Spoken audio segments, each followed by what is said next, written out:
times, like how it has been evolved and for what purposes we are using these things. And it is a 32-year-old thing, and now it is part of our daily life. And over 56% of the entire world's population, they are actively using internet. And nearly approximately around 7 hours is the time where each internet user is spending on every day. So that means if you see that around 24 hours, approximately nearly one third of the time we are spending on the internet. And there are around 4.1 billion mobile net users. That means it is just more than half of the world's population. And not only that one, the e-commerce, which is the market that has been taking over. Presently in 2023, the e-commerce is expected to be around 15% of the world's retail sales. And there will be around 2.05 billion buyers in 2023. And this growth of the e-commerce and is expected to reach around 100 billion by 2025. So what these things shows us, that means the use of the internet for various purposes. That means it may be for the purpose of entertainment, it may be for the purpose of education, or it may be for the purpose of buying things, selling things, for all the commercial activities also. People are largely depending on the internet. So what's the problem with these things? So when we are connected to internet, what is required is we are exposing our data and our programs or the systems which you are using. The system is, it can be the mobile phone which you're using or the computer system which you are using. It is exposed to the different vulnerabilities. So these vulnerabilities will be causing the threats.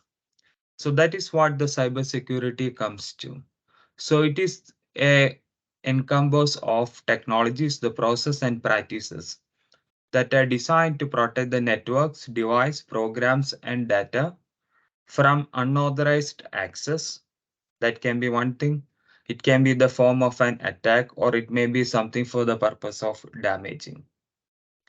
So cybersecurity is mainly dealing with how we can able to handle these cyber threats. And according to the statistics, in the past 3 years, 1 in 2 organization has experienced a cyber attack. The cyber attacks, maybe there are different types, ransomware and other things which you might have heard about. So cyber attacks.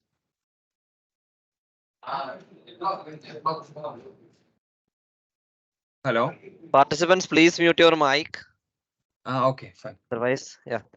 Yeah, fine. So cyber attacks, what happens is these of the cyber attacks, like 82% of the organizations will not be expecting to ease these cyber attacks in the next years. So the cyber security has become a major part of maintaining these cyber threats. And another thing is the growth of the technology. And earlier times, if you want to use any technology, you need to be an expert in that things. But nowadays, it is not required.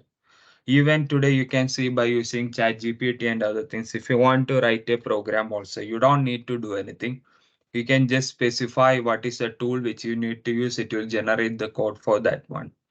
So by having only limited knowledge about the technology, it is possible for you to design different tasks. That task may be for the purpose or nefarious purpose, like for cybercrime. So due to these things, the cybersecurity research has gone exponentially to address these challenges. And it is posing an immense challenge to not only the business and the government agencies, but also to the individuals also. You might have seen that may also the times many of your social media accounts has been hacked and other things. So these cyber threats need to be dealt with. How we can able to do these things?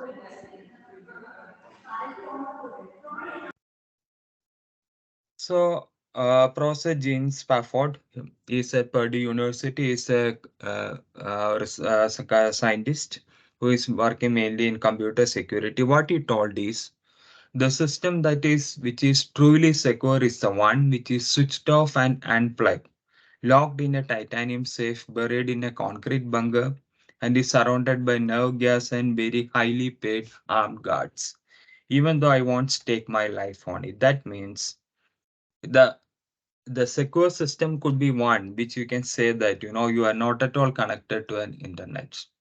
So that is a level of threat that we are facing these days. So what matters in security? We cannot say that there is something like absolute security. And the security level also differs from individual to individual and from organization to organizations. We can have different levels of security, and some people will go for the comfort levels, and sometimes it depends upon if the threat cost is more, you need to have more level of security, and more level of security will cost more money, and not only that one, it will also provide some inconvenience. So it is for the organization or the individual to define what is a comfort level that can be done for the security. So in this graph given, what we can find is in 2015, the cybercrime is costing the companies about $3 trillion, and 2025 it is expected to reach about 10.5 trillion. So that means within a span of 10 years, the cost to the company by cyber crimes will be multiplied by around 3 times. And the cyber attacks has been recognized as the top fifth rated risk in 2020, sorry. And this is not only across private sectors or public sectors, it is across all these kinds of domains. And one thing that enhances these cyber attacks is the use of IoT devices. You can see that there are lots of IoT devices. That means it is going exponentially the number of IoT devices which we are using. And how much is IoT devices we are using 2023, and it will be expected to double by 2025. And some things like what you can see, very simple things like how many sensors, if you see like your mobile itself is having, and how many sensors your vehicle which you are using is having. Even the vehicle, you cannot say that all the sensor data which it couldn't be able to undergo a cyber threat. For example, very simply like the cars which are the keyless cars, in that one, it is possible to have a cyber threat on these systems, which because it will be using the internet for the purpose of communication with the central station, and that can be the point where the cyber threat can happen. So in cybersecurity, what is required is the safety. So security means we need to protect the devices which we are using, whether it can be the computers or it can be the mobile devices. The same way as we secure the doors to our homes. And safety aspects means we need to protect us against the risk and threats that come with the technology. So the question that comes is, what is meant by a secured system? So that is three things will be coming, that is CIA, confidentiality, integrity, and third thing is the availability. Confidentiality means you need to provide access only to certain individuals, may not be to all. Now, then the question comes is the availability. That means the information should be able to be accessed and to be modified by the authorized people. And even if it is by the authorized people also, there may be different levels of access that can be granted. And third thing is the integrity. That means the data has not been altered in any unauthorized manner. So if you look at the confidentiality in CIA, that means we need to protect the information from unauthorized access and disclosure. So that is the point where we'll be using some sort of authentications. So by having different types of authentications, it is possible for us to provide confidentiality. That means you will be preventing the unauthorized access to the data or the device. So authentications means it can be the name of the passwords or it can be biometrics. And depending upon what is the type of authentication you are using, like multi-factor authentication, or it may be a combinations of different known things and unknown things. So different things are there. Depending upon what is the level of authorizations or the authentication we are having, it is possible to have reduce the cyber threat. And the second thing that comes is the integrity. That means preventing from an unauthorized modification. So in that case also, like the confidentiality will also comes to play. That means when you are there may be like only some individuals may be given the access for the modifications, but some people may not be. So that is also closely related to what type of authentication you are using, what are the different levels of authentication it can be done. Like someone alters the payroll informations, or it may be something like the product that has been designed by a company or some sort of these things. And another thing is the availability. That means even though we are providing some level of authentications to limit or to enhance the confidentiality and integrity, but at the same time, it should be able to be available. So availability of data is one thing. That means it may be for the customers or it may be for the individuals who have been given the access. So these are the three things that will be coming when we come to the cyber security. And another aspect, the biggest concern which we are having that along with the security is the privacy. So privacy means who can able to view your information or use your information and till what level. So that is one of the main concerns, and privacy is an fundamental rights which comes for an individual. So how is it possible to enhance the privacy, and not only that one, how to do the security? So these are the two things that will be coming. That means we need to enhance the security systems in such a way that we can prevent our data and devices from unauthorized access. This unauthorized access means it may be from hackers or it may be from cyber criminals.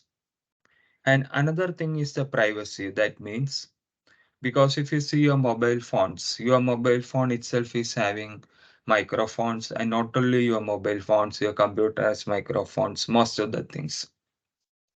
Now, if you are using a different number of apps, you don't know which are the apps which will be using your microphone. So you can able to put a limit on when these apps can able to use your microphones or it may be your cameras.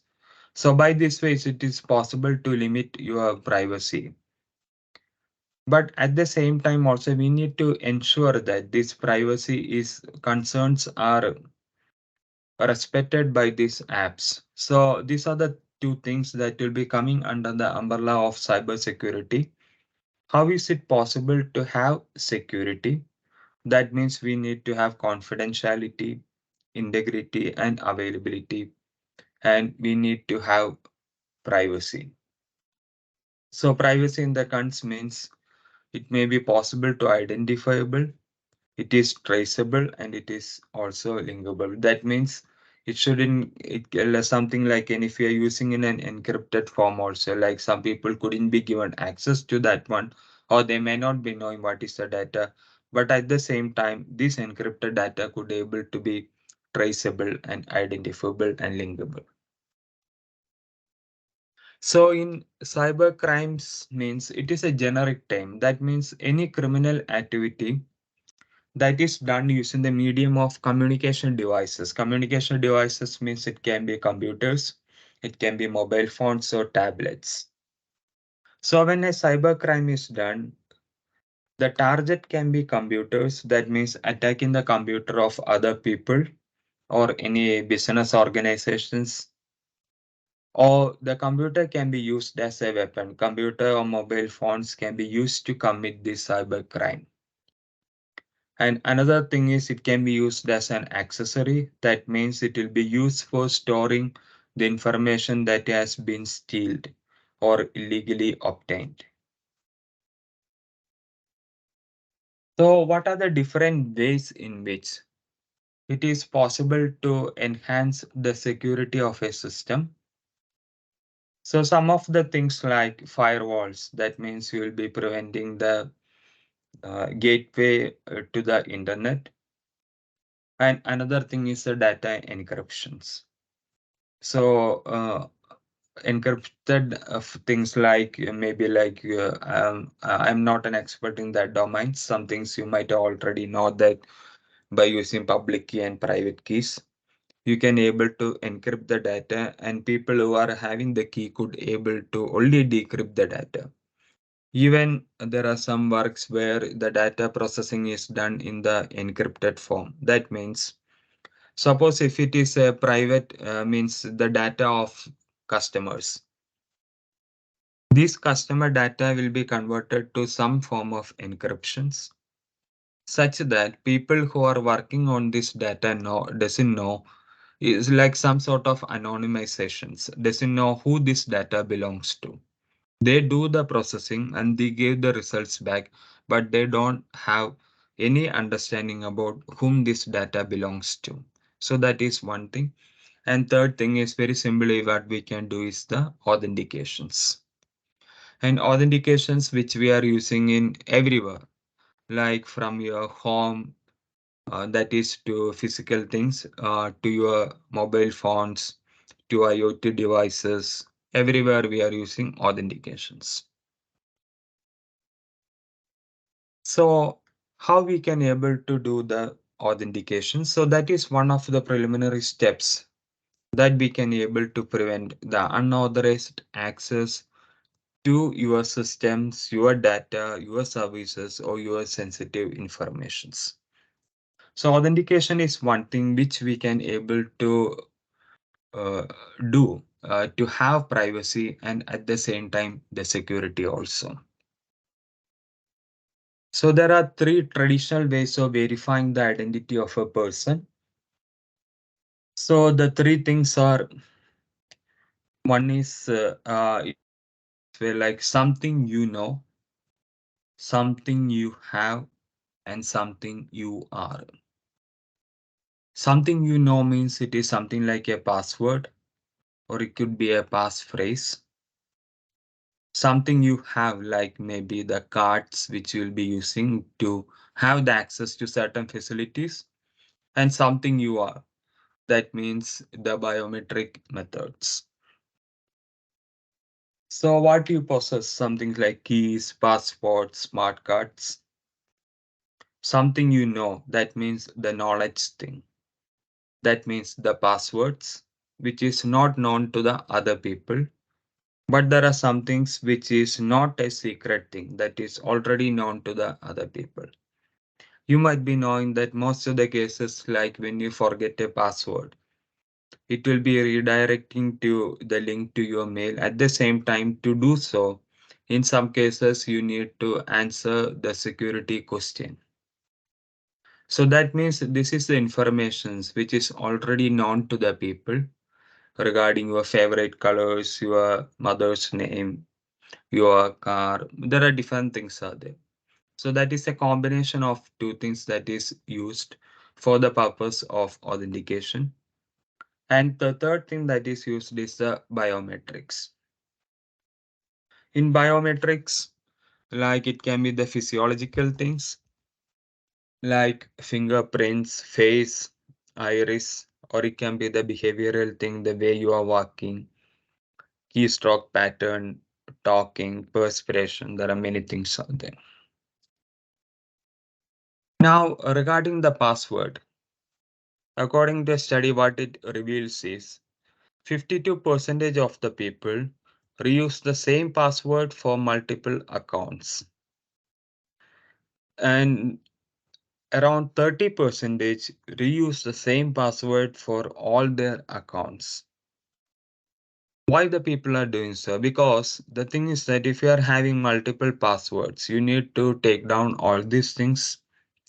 So to make it simpler, what people will do is like maybe using one password for multiple accounts, and in the worst case, it may be for all the accounts. So that is another biggest vulnerability where if one password is hacked, that can be used to access all the accounts. And another thing is use a different password for all accounts. That is the 35%. So that means more than 50% of the people are reusing the passwords. The biggest problem with this password thing is how you able to remember these things. For that one also there are different tools are there where you can able to remember the passwords even in the any of the browsers you can find. There are settings where you can able to remember the password and you can retrieve it back also. In these things, there comes the biometrics. So in biometrics also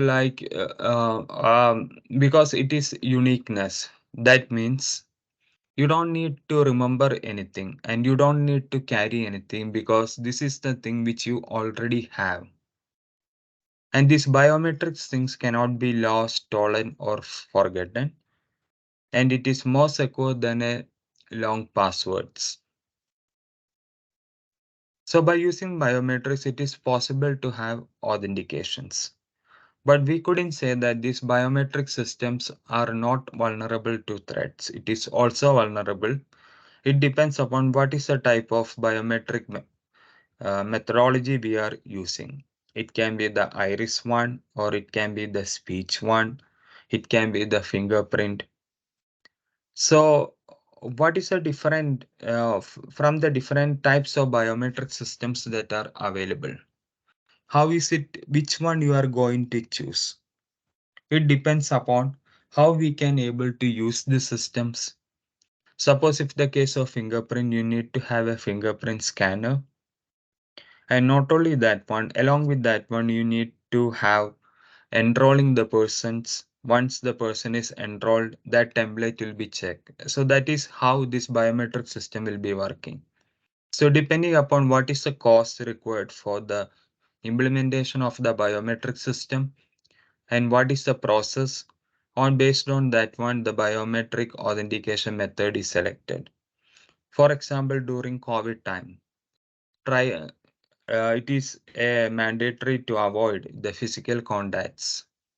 So in such cases, some biometric systems like the fingerprint cannot be used because the thing is that that surface may be contaminated and it may be transferred to the next person. So depending upon the scenario, what is a biometric system that is required that has to be ensured? So in any form of biometrics, there are two things that will be coming, that is verification and identifications. In verification, there is only the claim of one person. So that means if I am putting an authentication like a fingerprint authentication in my room, so that means if somebody is trying to place the finger on the top of the fingerprint scanner, so it is trying to verify whether it is me. So we are making a claim that I am Arun. So the system needs to check whether that claim that has been made is right or not. But in identifications, like for example, a lab which is used by n number of people. So in that case, what happens is when somebody places a suppose if it is a fingerprint scanner, when the fingertip has been placed on that one, the scanner will try to find from the enrolled people with whom the match is for. So if there are like 10 people are there, the fingerprint patterns, we can say that the models will be there for all these 10 people. When somebody places a finger, that will be scanned and it will be compared against all these template models. and which one is giving a high similarity, it will be identified as that person's. And there is also one more thing, that is recognition. So there is one difference between identification and recognition. In identifying, you are just identifying who is from that one. In recognition, you will be doing the verification also. That means once you identify this is the person, you need to verify whether it is that person or not. For that one, there are different methods are available, which we will come across while we go through the slides. So these are some of the biometric identifiers that are available. So what is there in a general biometric system? These are the two things. One is the enrollment phase and second one is the authentication phase. Enrollment phase is the one which is done during the training of the system. So what is done is, if it is a fingerprint, so if you take that one, the sensor will be capturing the fingerprint, whether it can be in the form of image or whatever it is. The features will be extracted. So feature extraction means like we will be identifying something unique things. See, for example, like what we can say, the name of the people. Suppose if you take the name of the two peoples, we cannot say that it is a unique feature because the name of the people may differ if you are considering only the first name. So what if along with the name of the person you may be having the surname too? So that may be considered as a feature if it is unique. That means unique in the sense you can able to identify that person from the other one. And if that combination of the names couldn't able to be a unique feature, we may need to add some more things like the address of the person or the place from the person is coming. So in feature extraction, you can have different types of features, whatever it is. It can be any feature that could able to differentiate between the people. So that will be added to the database. So that will be the template for that people who are enrolled. When any claim has been done, that means the authentication purpose. So when I am placing my fingertip on that one, when I'm making the claim that I am this person, if it is only verification or if it's a identification, it will be need to identify who is the person from that one. The sensor will extract the features and it will find a match with the people who are enrolled in the database. Based on that one, the result will be provided whether that person will be given access or not. So in that case also, like if it is an identification thing, there is another thing which we can do is like if you are having an ID. So you give the ID that, okay, my number is like 1234. So I just put the number 1234. Then I am placing my fingerprint, a finger on the machine sensor. So there I am making a claim that I am this ID 1234. In that case, the system need to extract the features which is used for comparison. Then it will try to find a match with the different templates that is there in the database. So the question that comes is which biometric system? So you can find there is retina, iris, face recognition, voice recognition, DNA matching. But DNA matching and other things, we can use it as a biometric. It's very unique thing. But the problem associated with that one is how much time it will take to do a match. So depending upon what is the purpose which you are using, you can have different methods. So what we are going to talk here is about the voice biometric.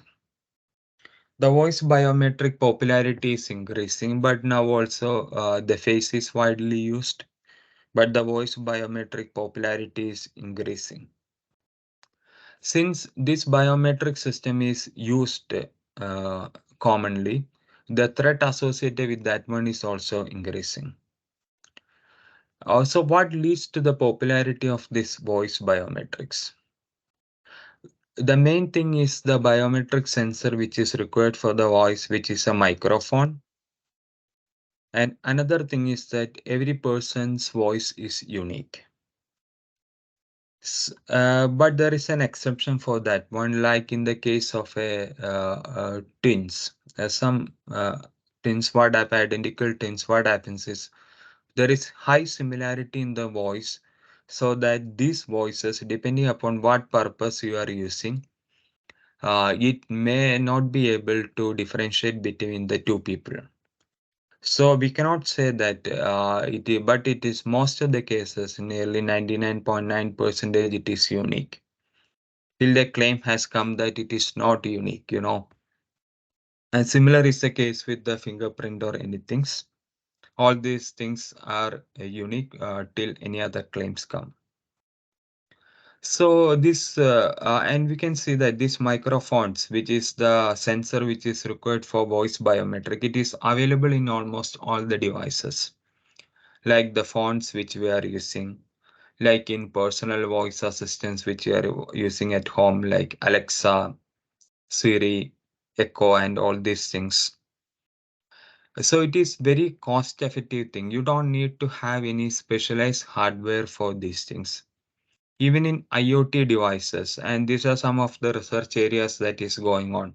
And this is one of our project where we are working on is using the speaker authentication on IoT devices. So developing the models like which can be used in very resource constrained applications like on sensors. Like for example, like if you are in a room and if you want to turn on the lights, if you different depend on what level of light intensity you require. Suppose there are 5 people in a house, different people wants to use different settings for the light in the different rooms. So in such scenarios, instead of going and setting that one, when a person speaks, the system could able to understand who is this person and could able to make the settings as per the predefined for that person. So that is one, it is not for the security purpose, it is for the convenience. So voice biometrics is very cost effective and it can be used for different applications like voice based commands, and it can be for the control. Now, what is the framework for voice authentication? So, if you take the case of an Alexa, Alexa will be, it is consisting of a front end, which is a unit which will be talking to you, and it is having a backend which is there in the cloud. So, most of the this voice assistants, they have wake words. Wake words, I think you might already know, like uh, the thing that will be used to activate the system, like okay Google. So when you say okay Google, what happens is that will be captured. Capture how it captures. The thing is that one, when you are talking, it is the system is continuously listening to you. When it hears that okay you have said okay Google, so the system gets activated. So from that point onwards,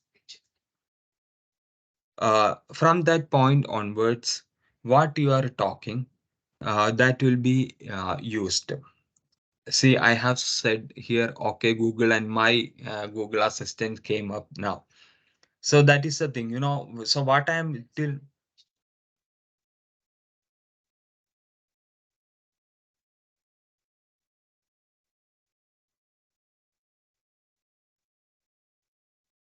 Hello? I'm sorry, my this Google, this one got activated. That is the reason why. Because I said, okay, Google, just give me a minute. Okay. So that is the thing, you know. I think the slides, you can see this the slides. Slides is visible, right? Yeah. Okay, fine. Yes, yes, yes. So that is, yeah, so that is the thing, you know, when you say the wake word, you know, I don't say that word again now.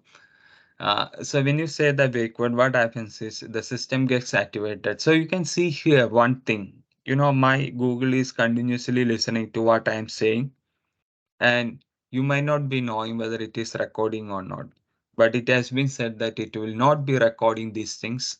So hope that our privacy is ensured. So when you speak, the wake word is recognized. And another thing is these things, like if you say about Alexa. So this is a standalone device. So you cannot able to use any complex algorithms for detecting the wake word. So they'll be using a very low complex algorithm. So it will identify the wake word, and based on that one, it will identify who is the speaker. So once the speaker is identified from the list of the enrolled people, then the next thing what it will do is it will identify what this person is speaking. So there comes the speech recognition. Usually this speech recognition thing will be happening in the backend, and the next thing that will be the command processing. Like if I say the wake word and ask to play a certain song from YouTube. So what is the command you have told? It will be used to identify what is the task it needs to complete, and it will be doing these things. So this is the framework that is used for authentications. So here also, as like any biometric system, we'll be using an identification system, or it can be a verification system. Like in Alexa, they are using this speaker identification. It is not for the security reasons. It is used for the convenience. See, for example, if somebody says the wake word and it identifies it's Arun who is on the other end. So what it will do is it will open the settings, or as per my previous usage, it knows what all things I'll be needing it. So based on that one, it will proposes what are the different things. It's some things like in a YouTube.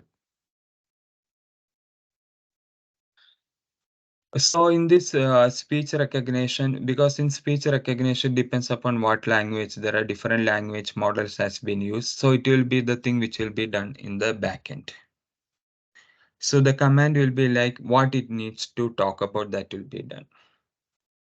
So here the question comes is the speaker recognition. So and another point that will be like if you are using your mobile phones and you are using your personal voice assistants to unlock your mobile phones. Once you say the wake word, what happens is after that one, what all the commands you have told, it will be used for different purposes. And the task maybe could be some simple things like opening the YouTube, but it could be another highly secure things like transferring money and other things. So this is a vulnerable point, the speaker recognitions. So in speaker recognition, what comes is two things will be there. One thing is enrollment of the speaker, and second one is identifying the speaker and authenticating it. So in any general speaker recognition system, it will be consisting of a speech signal. Now, there is one thing is known about the speech signal, because the speech signal is highly non-stationary. It's very dynamic thing. So we cannot able to process that one by using this dynamics. So in traditional ways, what is done is the speech signal is decomposed into frames and considers that it is quasi-stationary. The frames means it is usually 20 to 30 milliseconds. So that means if you are having a 1 second, there will be approximately like 1,000 frames maybe there. So from these frames, the features will be extracted, and these features will be used for matching purpose. It could be like, there are different features. And another thing, like when we are talking, the usual frequencies which our ear can hear is audible ranges from 20 hertz to 20 kilohertz. But the sounds that is some animals can able to hear in the ultrasonic range that is more than 20K. So we couldn't say that any signal which is there in the audible range only exists, but there are signals which is not in the audible range also. So, and another property is like, if you see the human ear, like we are more sensitive to low frequencies and we are less sensitive to high frequencies. So all these things will be used for speech processing. So in traditional speech processing methods, it will be like extracting the features. There are a number of features which we will come across, and it will be using some classification methods. And traditional speech processing usually use like Gaussian mixer model, GMM models, and in some advanced cases, GMM, UBM models. But from that things we have now comes to the deep neural networks. Just before the deep neural networks, I vector, X vector, things are there. Now there are deep neural networks like RONet, which it can able to process directly the raw waveforms. Not only that one. So most of the deep networks which is used in speech, it usually evolved from image. Image, it is a two-dimensional thing. So what will be done is in speech, it is a one-dimensional because it is only having the time axis. So what will be done usually is the speech signal will be decomposed to frames, and for each frame we can obtain a two-dimensional representation by taking the spectrogram. Because in spectrogram there will be two dimensions. On the x-axis there will be the frequency, and on the y-axis there will be the magnitude. So it can be considered as an image. And so most of the algorithms which are used for image can be used for speech by converting the speech to two-dimensional. But nowadays, there are many algorithms which are directly working on the raw speech waveforms. So in such scenarios, you don't need to convert the speech to another two-dimensional, or we don't need to extract the features required. So these are the different ways in which we can able to have the voice input from smartwatches, your mobile phones, computers, and the voice assistants. So when you are using the voice as input, and in some cases it is used as a biometric thing, then it comes is like what are the different threats that come across. So that is the thing. As the technology grows of integrating these biometric things for the convenience and for authentication, the threat factor will also rise because the points are more where we can the vulnerability are there where the attacks can be done. So what will happen if these devices could be hacked with just a voice? And it is possible to, and we will come across certain examples how these systems can be hacked by using voice and how we can able to overcome these measures.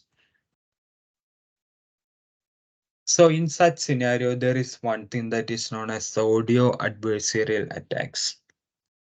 To know what is an audio adversarial attacks, the first thing that comes is if you look at that figure, the top left thing that is a speech signal, it will be going to a speech recognition system and it is saying good morning. But you can able to make some modifications to that speech signal, that is which is shown in the middle block on the left hand side. So you are adding some perturbations. That means by little quantity you are adding to that waveform. That is a middle thing, and it is added to the first thing, and you get the third thing which is on the left hand side, the third block at the bottom. And when that signal is passed through a speech recognition system, suppose in the case it is shown as a neural network, what the speech it will be recognizing it as the open the door.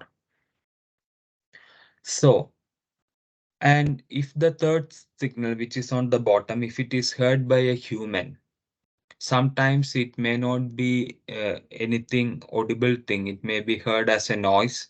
Sometimes you might be hearing something as good morning, but when the speech recognition system process that one, it will be something like open the door. If it's then you might be thinking like, is it possible to do so? Yes, it is possible to do so because nowadays most of the homes you will be using central systems for security things. So in that cases, it may be possible to use voice for operating the things and for authentications. In some way, if an attacker can able to inject this speech to that one, that person could able to open the door and may have access to your home also. And there are different methods also, like very simple things how we can able to do to very highly sophisticated things. So this is another thing, like you might be getting an email with a link to a YouTube song. So once you play the song, there may be some hidden commands in that songs. So when that hidden command is there, what happens is that hidden command will be captured by your some of your gadgets. You have already when while we do when I'm doing this presentation, you might have heard some interference in between by my Google thing when I said the wake word. So when I am listening to a song, it's just a song. I am hearing it as a song. But my voice system, which it is listening to, it might be hearing it as something else. So that is what shown by the picture. You might be hearing yes, but the system is hearing as no. That things is known as a adversarial attack. So that is one of the main threats when it is in the cybersecurity in the audio domain. How and another thing is the how these attacks are increased because this Amazon Alexa, Siri, Cortana, and all these things has become a part of the daily life. And these voice assistants can make our life easier, and but it will introduce many vulnerable points, which leads to these security threats. So these adversaries, it can be in the form of hidden commands which will be residing inside a music, or it can be residing inside a speech signal, that we call it as hidden voice commands. I will show you an example, then it will be easy for you to I just show you, then you can understand. So this is just, I hope you're seeing this video. This is an attack. So what it is. Uh, so this is a playing a song from that one. I'm not sure whether you could able to hear this one. This is a song. See, when it is transcribed by the speech recognition system, what it's showing is open the door. So that means here the hidden command is residing inside the music thing. So this is one of the biggest. So that means it is not required that if somebody wants to do a cyber adversarial attack, it is not necessary that that person needs to come to you. It can be by using any of these communication devices that person could able to have access to your systems. So how these things are, what are the different types are there? So one thing is the by using the hardware non-linearity. How is meant by this one? In this case, it is making use of what is the frequency range a human can hear, which is from 20 hertz to 20 kilohertz. When you are speaking, you are using a microphone and that is and an amplifier, which is your acquisition systems. So these things have some non-linearities. Based on that, one attack has been made, which is known as the backdoor. So how is this? And just have a look at that graph. What you can find is this frequency. If you see that there is 40K and 50K, there are two signals are there. So when it passes through the microphones, due to the non-linearity of the microphone, it will create a shadow within the audible range because microphone usually will be sensitive up to 24K. That means exactly 20K because that is our audible range. So it will make a shadow in 10K. So that means the signal which is not audible to human because it is at the 50K and 40K, that has been transferred, or a shadow has been created on 10K. By using this non-linearity, it is possible to make one attack. So that is one method. And another thing similar to this one is dolphin attack. And dolphin attack has been reported, and it has been done on Amazon Alexa, Apple Siri, and Google Echo also.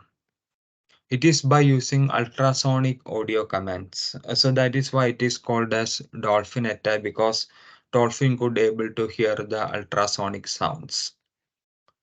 So this ultrasonic audio, it is because since it is about 20K, humans cannot able to hear that one. But it by using this one, which so how it is done?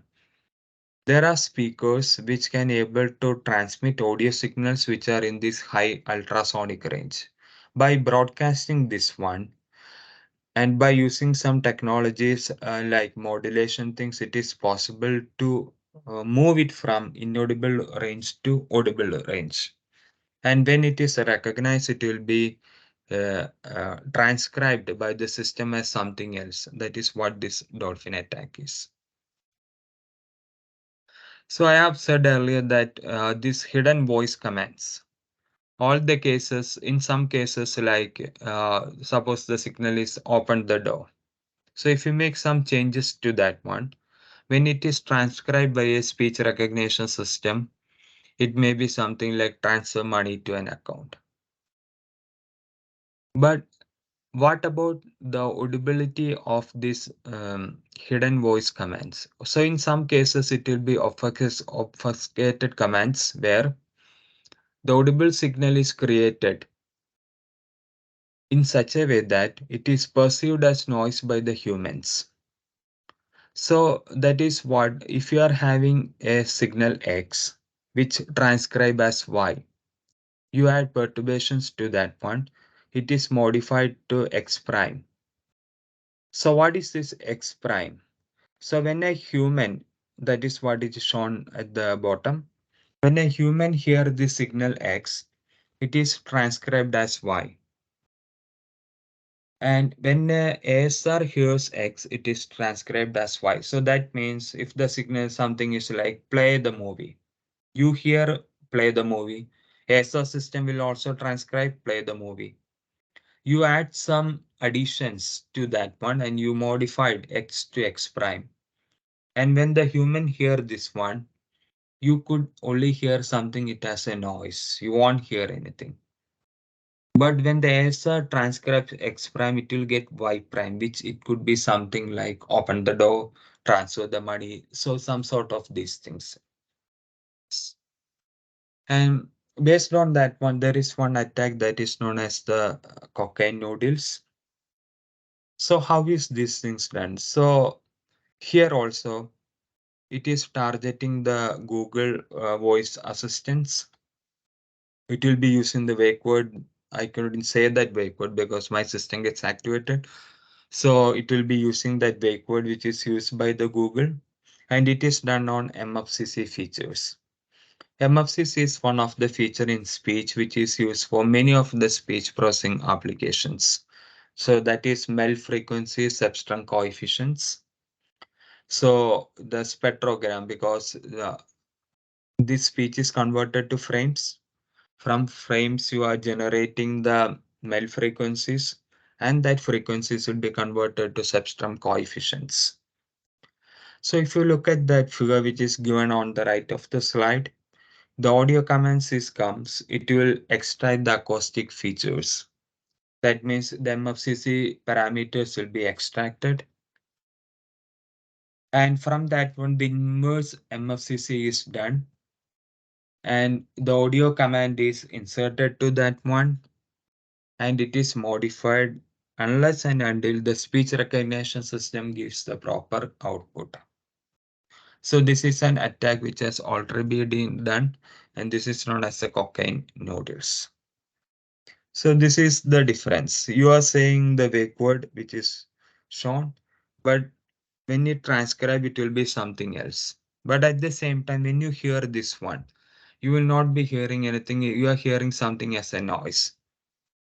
So what is a vulnerability where comes from? Suppose there is another person or you get some files.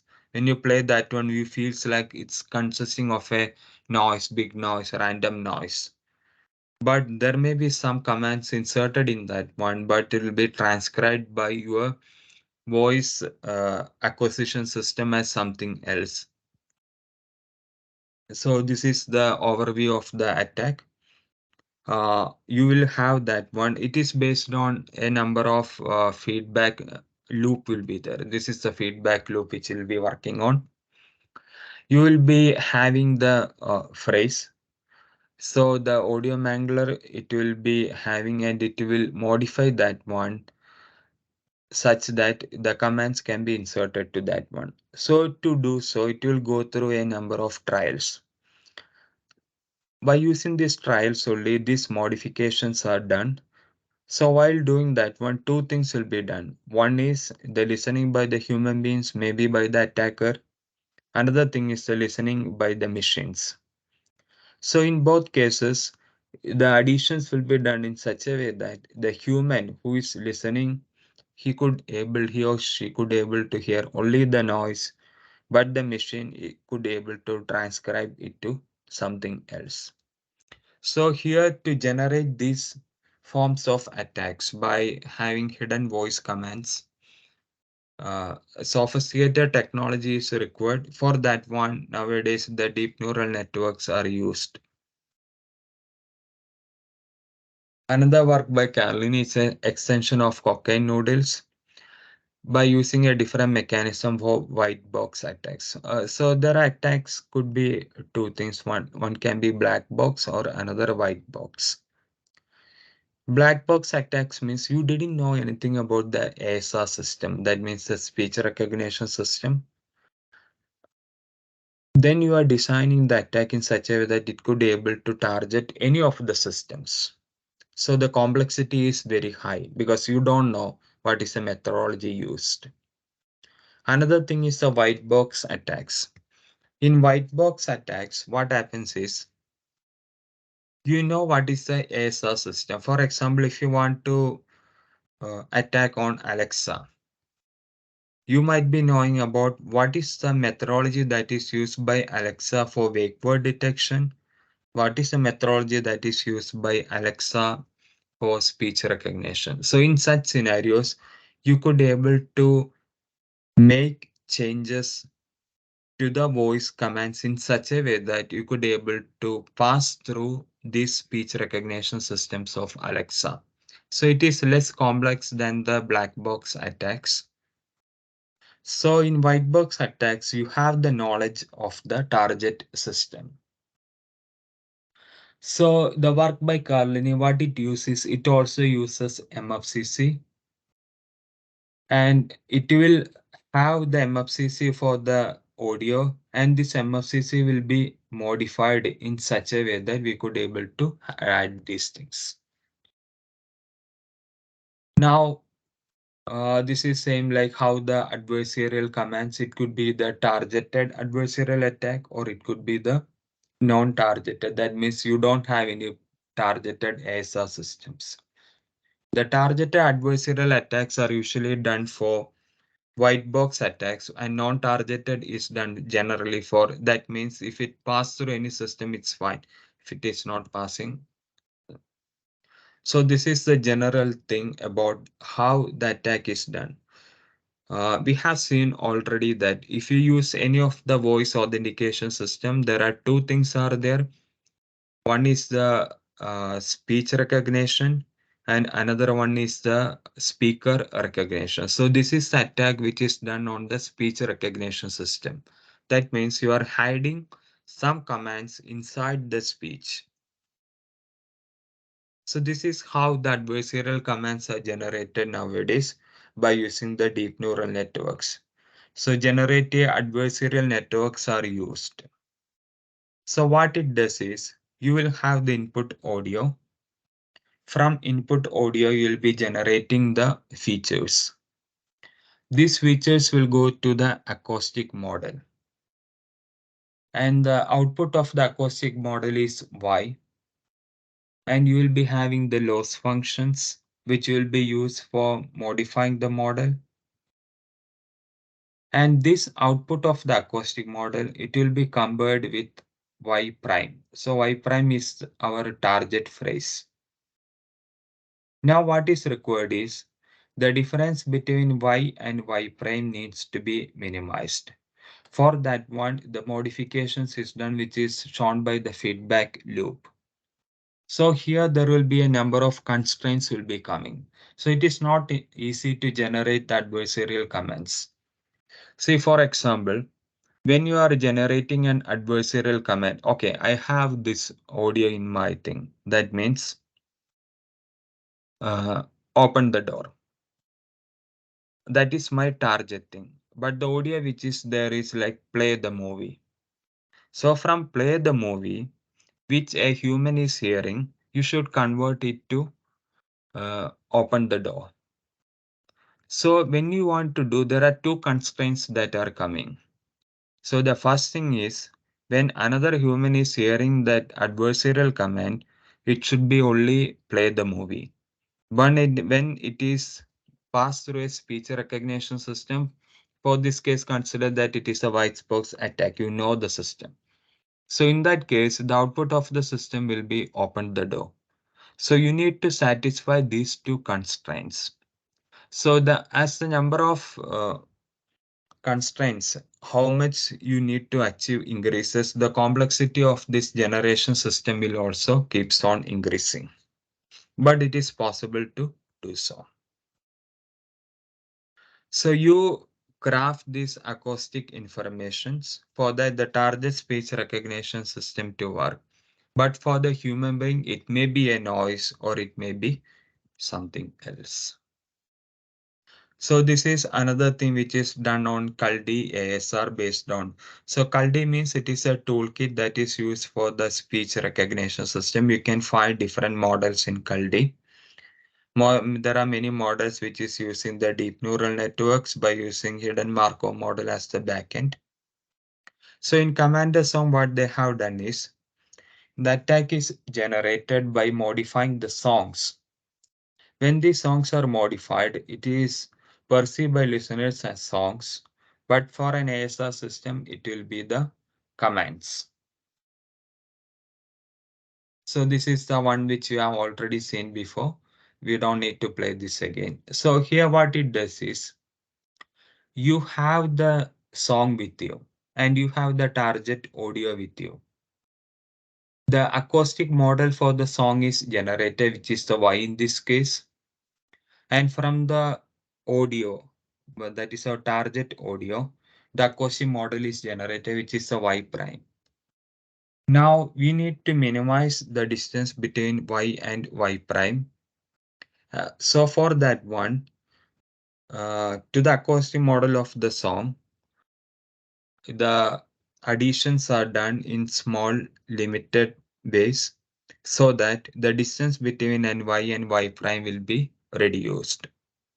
So this is how the commander song is done. So this is something which is generated already few years back. So by the technology of deep neural networks which we are having this, it is possible to have. And there are a number of attacks which is coming. And there are some challenges regarding these attacks are also going on. So that things we will come across. So this is that attack.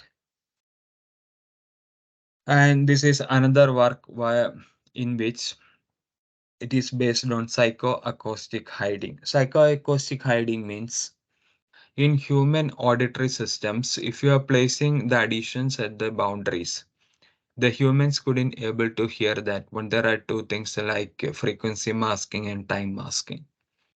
Time masking means if there is a high amplitude voice which is near to that one, if there is a low amplitude voice, you couldn't able to hear that low amplitude thing.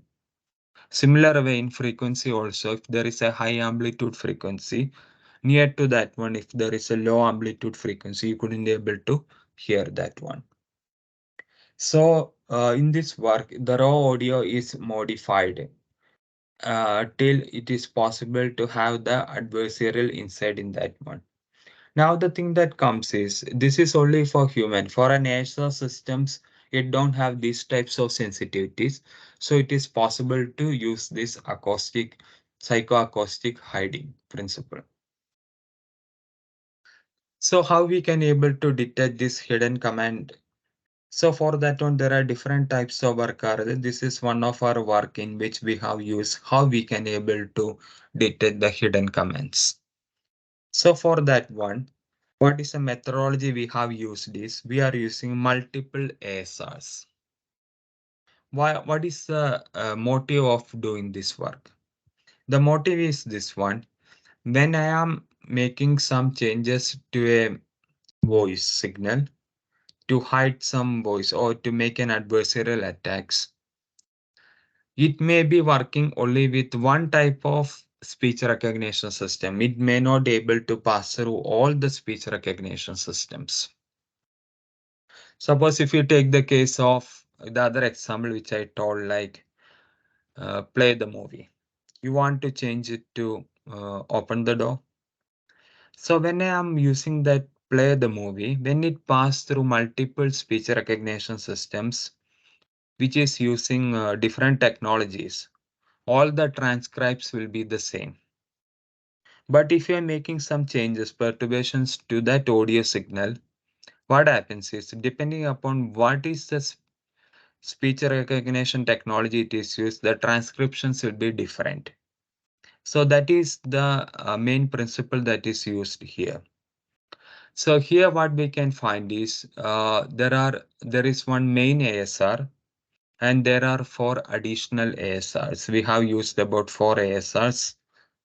So when there are two ASRs, what we will do is when you are passing any signal to that one, we will see the transcribes. One transcribe is Y and another transcribe is Y prime. So when we do the comparison, we see how much is the similarity between these two. If there is high similarity between Y and Y prime, that shows that it can be a genuine thing. But if the Y and Y prime, there is a big difference, that it shows that there is a possibility or there can be, or we can assure, depending upon how much is the difference between these two, it is an adversarial attack or not. So one thing here it is required is what is the main speech recognition system you are using? What is the additional speech recognition system? We call it as protection speech recognition system, which is used in parallel to that one. It should be used, it should be one thing developed by using different methodology and different training data. Because if both of them are same type, and if they are using same type of training data, what happens is the similarity between the transcribes will be more, even though if there is a hidden commands. So we need to have diversity in speech recognition system and in the training data. WSJ, what is written there, if you see at block 3, the training data, Wall Street Journal corpus, which is used for the training thing, for speech recognition thing. So that is the attack on speech recognition system. There is another attack which is on the speaker recognition. So there comes one thing that is known as the spoofing. You might be heard and seen this one, deep fake technologies, where we could able to generate the voice of a person, the image, video of a person. So this attack is on the speaker identification or verification thing that we call as spoofing. So in automatic speaker verification, there are two things. One is identification to identify who is that person, and second thing is the verification. So in verifications, if you are making a claim, you need to identify whether it is the same person or not. This is how the speaker recognition has gone. In 90s, it is started with the Gaussian mixer model. So mostly by extracting the features, you will make the Gaussian models for different speakers. So you will find that one, how is the similarity of the feature with the Gaussian models. And to make it work more faster, there is GMM, UBM models. There is a universal background model. From that one, you will generate the Gaussian mixer models. Then comes the I vectors. Then comes X vectors, which is a deep neural network embeddings for speaker recognitions. So how this attacks on a voice authentication system? Voice authentication system can be anything. Your mobile phone. If you are not using Alexa or anything, you cannot say that you are not vulnerable to attacks. If you are using even any voice assistants in any of the devices, you are vulnerable to these attacks. Here, what we can find is the user is speaking to a personal voice assistant. So what the attacker will do is the attacker will obtain a number of voice samples from the user. It is very easy these days to obtain the samples from a person because due to the social media, many of us, our voice samples are available. I don't say that the other type of samples are available like image or video because our concern is only voice. I'm just only talking about that one. So voice samples are available in social media. It is possible to acquire these things. So getting the samples is not a big task. Then the attacker generates and submits a fake audio signal that is the spoofed speech. Now it depends upon whether the system accepts the spoofed speech or not.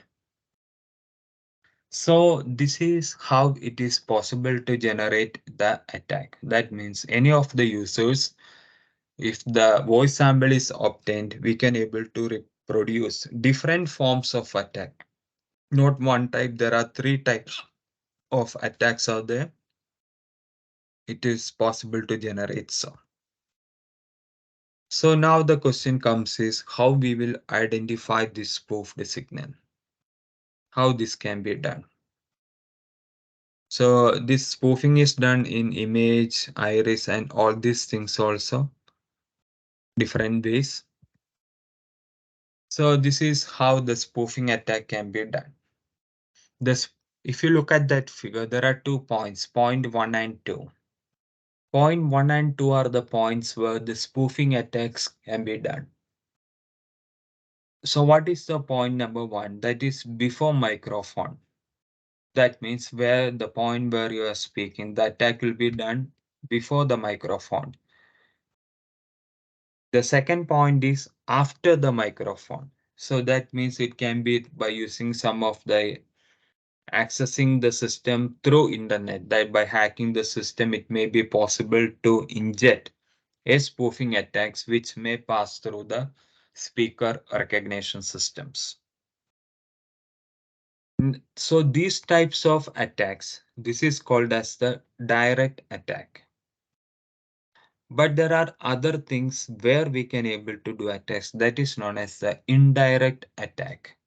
Indirect attacks means it can be the point from feature extraction to the point where you make the decisions.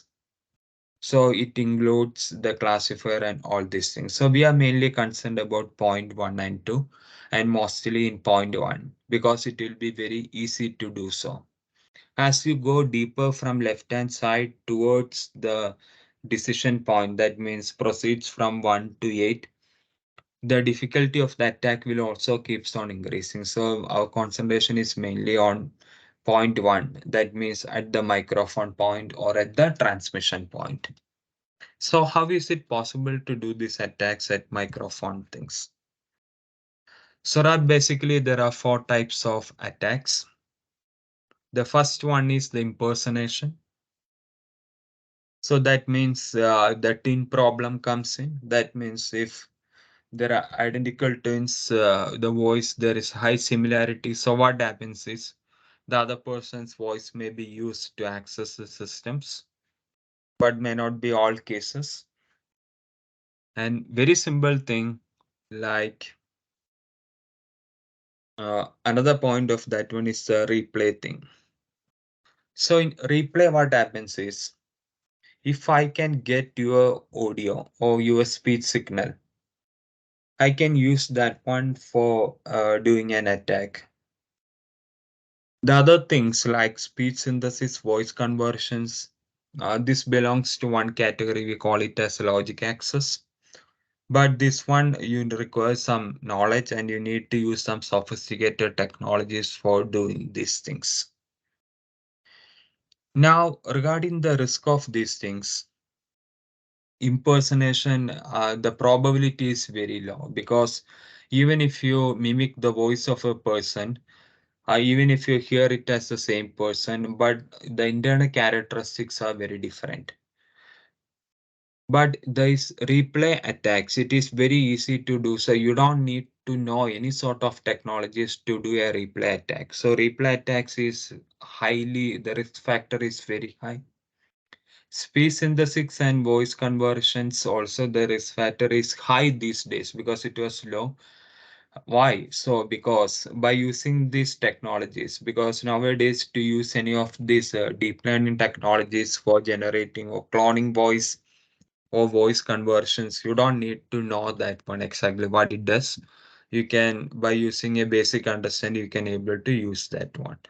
So these are the three things, that is the replay attack, the speech synthesis and voice conversion is the thing which we are looking at. So replay attack, we have, you can try that one if you are using Apple Siri. What you can do is, if somebody can just record your wake word said by you, and if you play that one, it will grant access to you. It's very simple thing. You don't need to have any expertise. But the main problem with that one is it cannot be used for live conversation. For example, if you are using the spoofing method to access the bank, telebanking, where the speaker verification is done, you cannot able to do so because you need to find the things like how we can able to frame that phrases of that person. Uh, this is something of a replay spoofing attack done in a movie sneakers, where to access the systems, they use the scientists' recordings and they phrase together. Hi, the thing is like my name is XYZ, my voice is my passport, verify me. So this is the thing. And this is used to gain access to the system. So this is something in 1992 where the symbol replay spoofing attack has been done. And the second type is the logical access attack. The logical access attack, what happens is you need to modify the signal, but it could be used for live conversations, but need to know something about the technology. So what happens is uh, the speaker's voice will be captured and it will be converted. Converted means it can be from text to speech or it may be using voice conversions and it will generate the spoofed speech. And this spoofed speech will be passed through the speaker verification or recognition systems and it may grant access to that one. So I have few samples of these things which has been generated. I will try to play this one. I'm not sure they could able to hear it.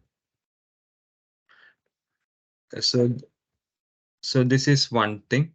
Now I'm showing you if you could hear it. So you heard the same sentence. One is a genuine voice, another is a spoofed voice. You can see that how similar is these two. And there is another sample also.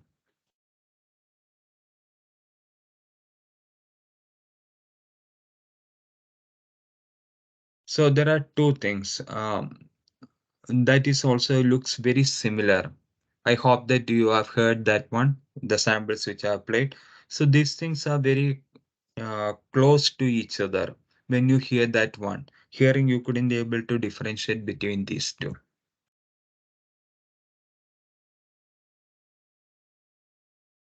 So the first thing is the speech synthesis. If you want to do the speech synthesis, what is required is you need to have the acoustic model for the speaker. So what is this acoustic model? So that is basically the thing what is used in text to speech conversions. So what is the test you are having? It will go through a linguistic analysis and the phonemes will be generated. And what are the phonemes? Phonemes means it is the basic components in any of the language that combines the or that if you have a word like Arun, so in that one there are different phonemes will be there that composes that words. So these phonemes will be generated and it will be transcribed from that phonemes to speech by using the acoustic model of the person. So for speech synthesis, what is required is you need to have the acoustic model of a person. And to have the acoustic model of a person, what is required is the speech of that person. And the speech of the person is easily available these days, so it is not a difficult task to obtain.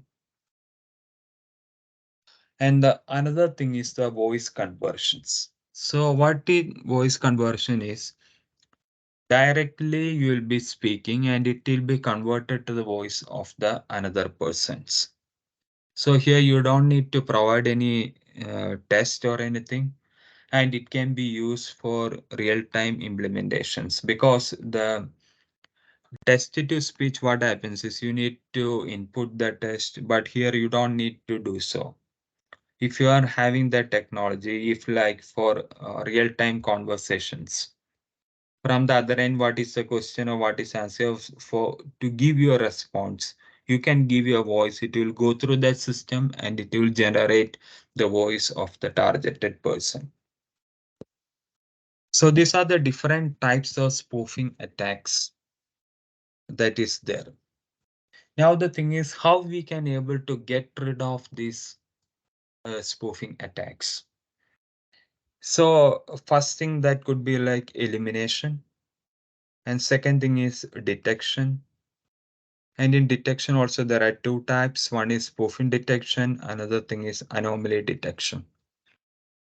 So first thing is like elimination. So elimination, the concept is this way, like you have the spoofed speech.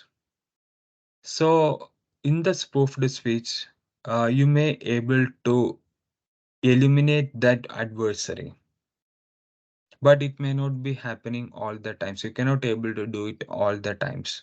Some cases like maybe for hidden commands we may able to use, but also there also you couldn't able to do so. Another thing is the detection. So in detection thing, what you'll be using is you can use any of the technologies, these days mostly deep learning technologies. We can able to detect whether this speech is genuine or spoofed thing. So this is the background how an ASP system and spoofing attacks will be done. So when an attack has been done, the speaker verification system usually what happens is it will give a pass for the attack. Presentation attack means it is the replay attack itself. That means you are presenting the data, replaying it again. So for that one, we will have CM, that is the countermeasure, the spoofing countermeasure. So the countermeasure will be integrated with the speaker verification system. So when you integrate the countermeasure with the speaker verification system, the question that comes is what is the order in which you will keep these things? There can be different orders. You can have the countermeasure before speaker verification. You can have countermeasure after speaker verification, or it could be one system which is integrated altogether. That means the countermeasure is integrated with speaker verification system. That could also be a possibility. But when the research started, how it has been done is the initial systems were the countermeasure integrated with the speaker verification system. So what it does is it is one system that will be doing the task of both countermeasure and both speaker verification. Then comes the things is like designing such systems has become complex.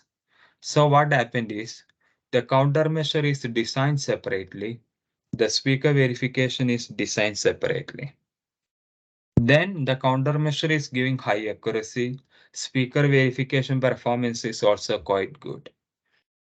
But when at the starting stage, when the systems were integrated, the combined performance was not good. That means when tried to optimize the countermeasure, the speaker verification performance drops. When this is increased, the countermeasure performance is degraded. So, what are the different types of features that has been used? From speech, it may be possible to extract the different features, or you can use directly the speech signal, that means the raw waveform, directly to the deep neural networks. The use of raw waveform to direct to the deep neural network, one example is the RawNet one, another one is the mobile net, and nowadays we are using transformers which are having wave to vector. That means the raw speech waveform, it will be converted to a vector of length, I think 512. So this is the detection mechanism, what it will be doing. So when you are using the features could be like CQCC, MFCC, CFCC. There are different types of features. So there are lots of features out there. You can extract these features. Then you may use a classifier. So what are the classifiers which you can able to use? Simple thing GMM, UBM, linear discriminant analysis. It can be a convolutional neural networks, deep neural networks, and there is, I think, the vectors should supposed to come in the feature extraction, not under classifier thing. So then you will have the decision whether to accept that one or reject that one. So these are some of the features in that one. I have just shown like the waveform. On the right hand side is the spectrogram. You can see spectrogram can be considered as an image. So that is how most of the deep neural networks that is used for image can be used for speech. And in some cases, you can convert from spectrogram to MEL spectrogram. So that means it will be based on MEL frequencies. MEL frequencies means it is something like a triangular bands, and it will be having higher resolution in the low frequencies and low resolution in the high frequencies. So this is one of the spoofing detector we have developed.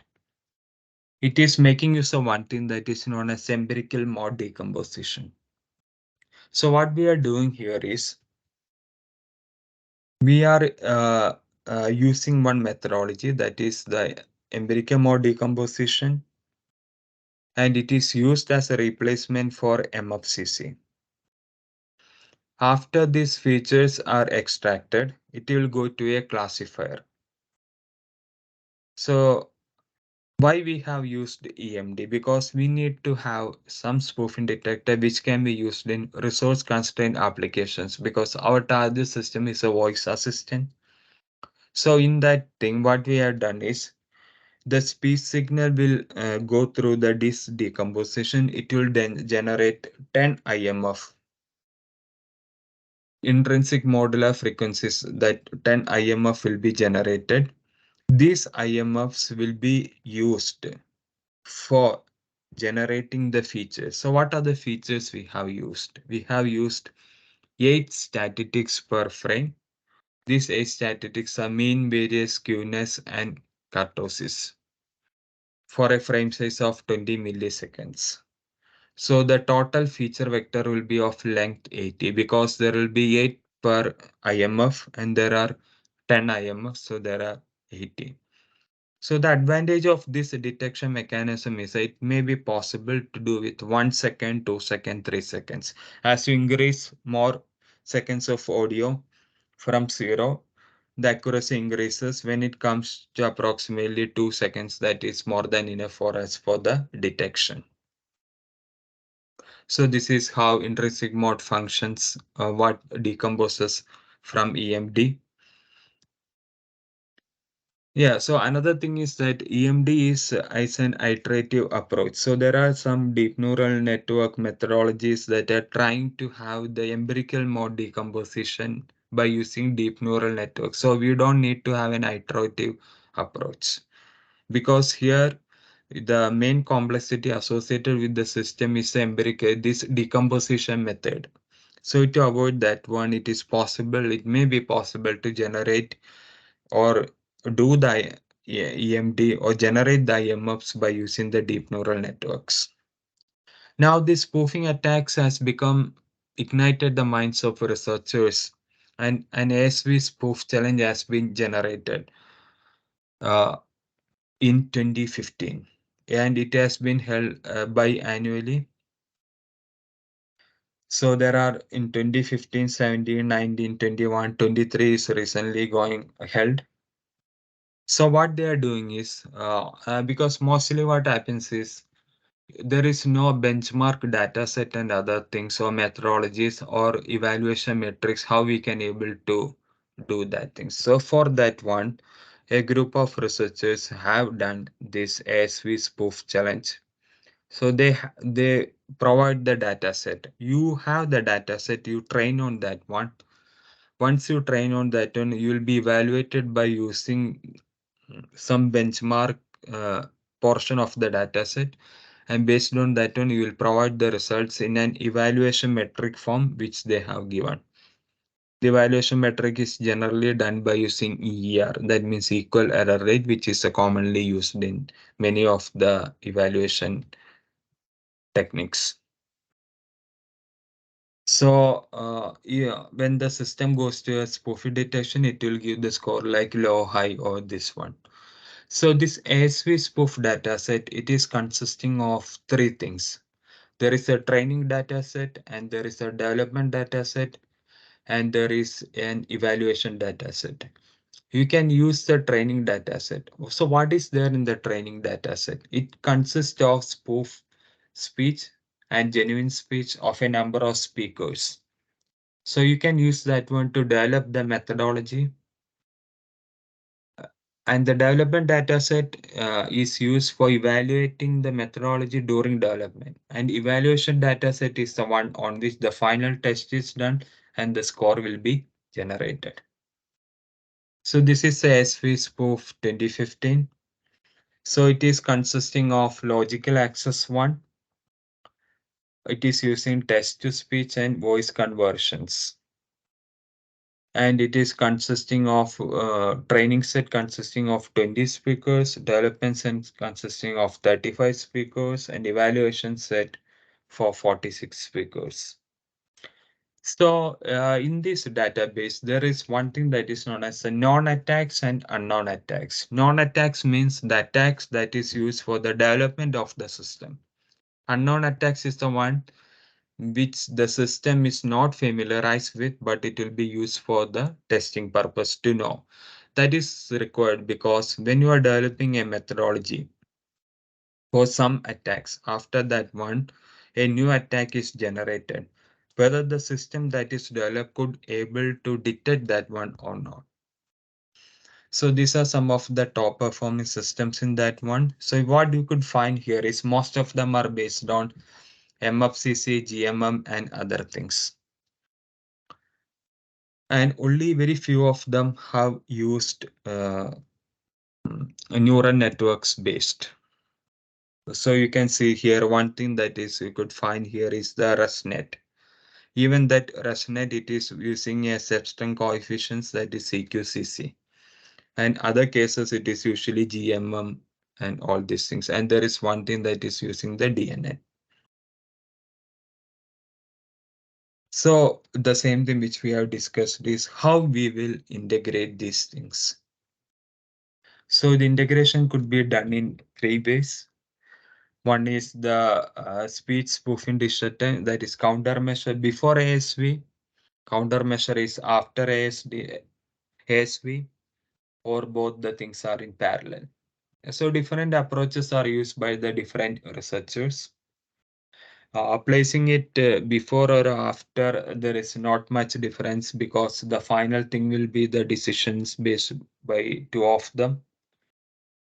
But this parallel system, so in parallel system what happens is the two systems will be giving scores. So in most of the works in the literature, these systems give the scores. So the designing the systems is one task. The second task that comes is when the two systems are giving the scores, how the scores can be fused to come to a final decision whether to accept or reject that speech. So it could be the cascade connection is the one which is normally used. Parallel connection is also used as well.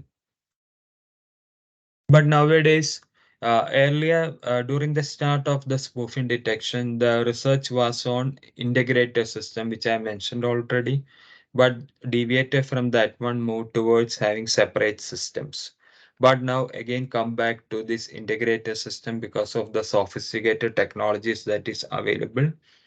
So you will be extracting the features and you will have the combined system which will do the two tasks. It could be done all together or it could be done separately, or it could be the combinations that is on the decision thing by combining the scores of this one.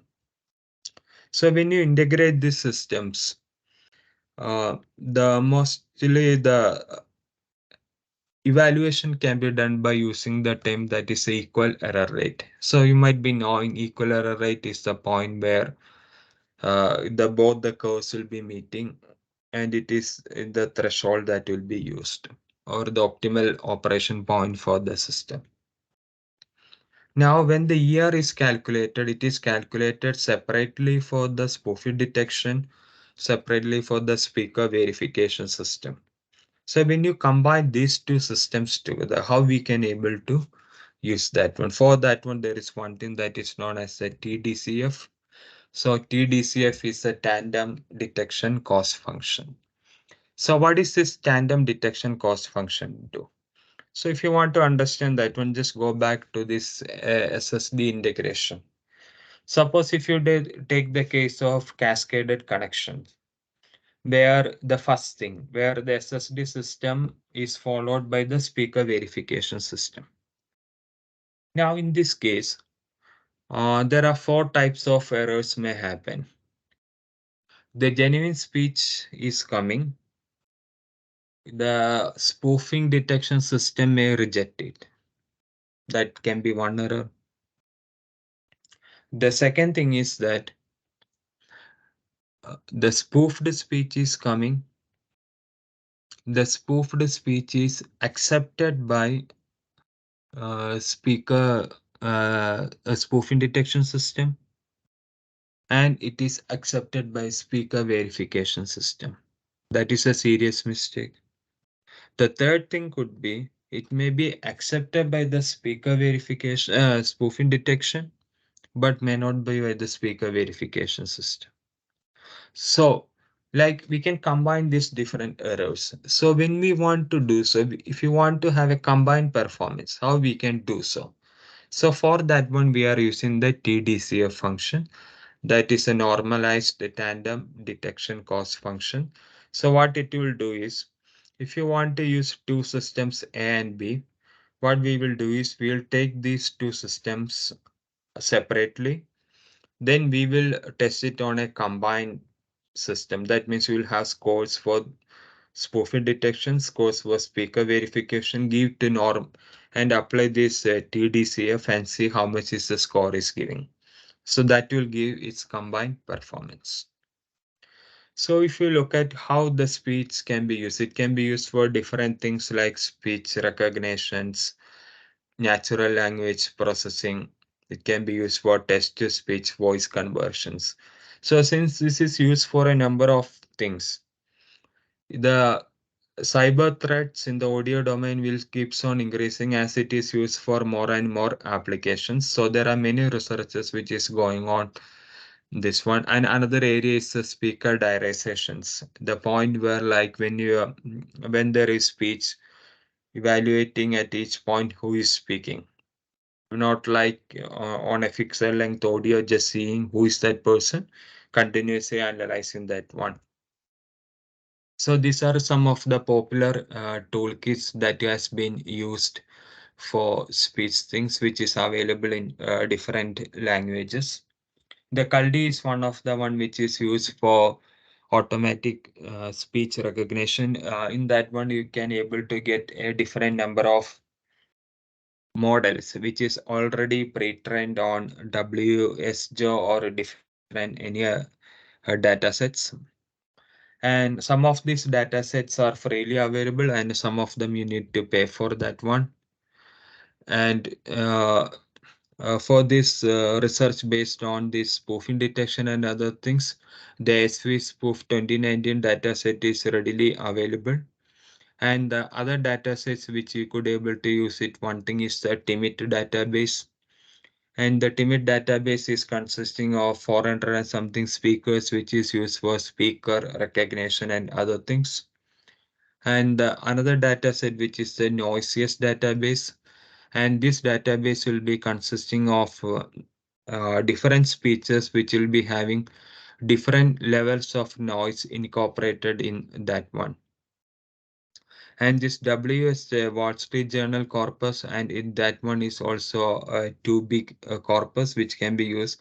So some of the models which is developed by the Kaldi, it is trained by using like half of the WSJ corpus. And another thing is the voice cloning toolkit, which BCTK, that is the one which is used as the baseline for generating the database of ASV spoof. So many of the speech databases are available. Other than that one, since speech is used, it can be used for natural language processing. There are speech databases in different languages other than English. Some of them are freely available. And for some of the things, you need to pay for that one. So thanks a lot. If you have any questions, you may ask me.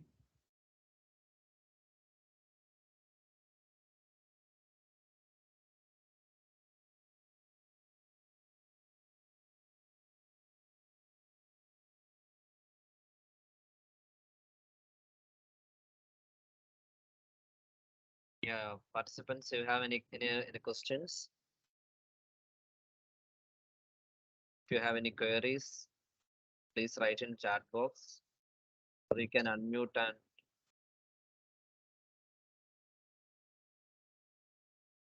ask.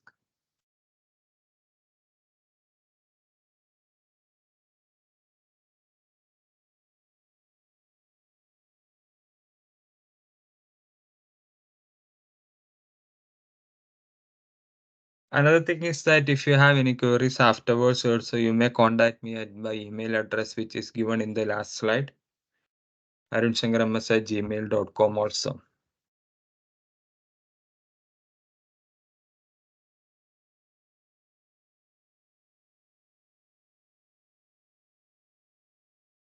Okay, Arun sir. Yeah, I think no. Okay, thanks a lot. Wish you all a good day. Bye bye. See. Yeah, thanks for the support to our international workshop. Thanks for the opportunity to. Yeah, we'll see you. Bye bye. Thanks. Bye bye.